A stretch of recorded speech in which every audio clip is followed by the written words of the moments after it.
విశాఖ జిల్లా గాజువాకలో గంగవరం పోర్టు వద్ద మత్స్యకారుల డిమాండ్లు పరిష్కరించాలంటూ మహిళలు నిరసన చేపట్టారు.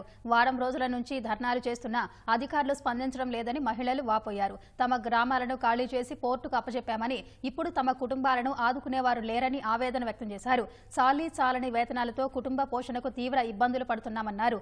మత్స్యకారుల సమస్యలను పరిష్కరించకపోతే ఆందోళనలు ఉధృతం చేస్తామని ప్రభుత్వాన్ని హెచ్చరించారు.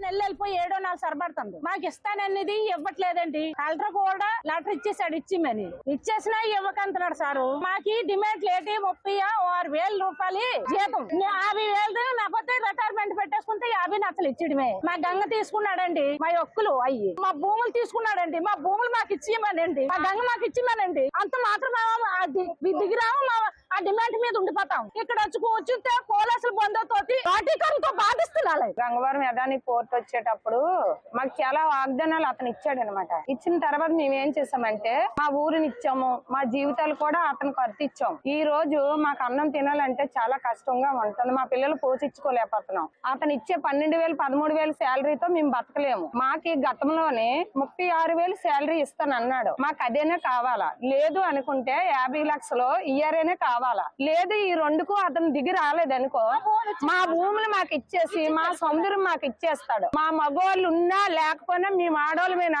అదాని పోర్టోడు కింద మేము సాగుకైనా సిద్ధంగా ఉన్నాము. ఈరోజు మా పిల్లలు రోడ్డు మీద 5 రోజులు అవుతుందండి, అన్నం తినలేదు. మా నాన్న రాలేదు, మాకు అన్నం లేదు. మేము ఎలా బతకాలని మా పిల్లలు ఈ రోజు మమ్మల్ని క్వశ్చనించే స్థితిలోకి వచ్చాము. మా పరిస్థితి ఏంటి? అతను గాని ఈ రోజు ఏదో చెప్పకపోతే మేము సత్యానా సత్తాం ఇదే గేట్ కాడ. కలెక్టర్ దగ్గరికి వెళ్ళినా సరే కలెక్టర్ మాట కూడా అతను వినలేదు. మమ్మల్ని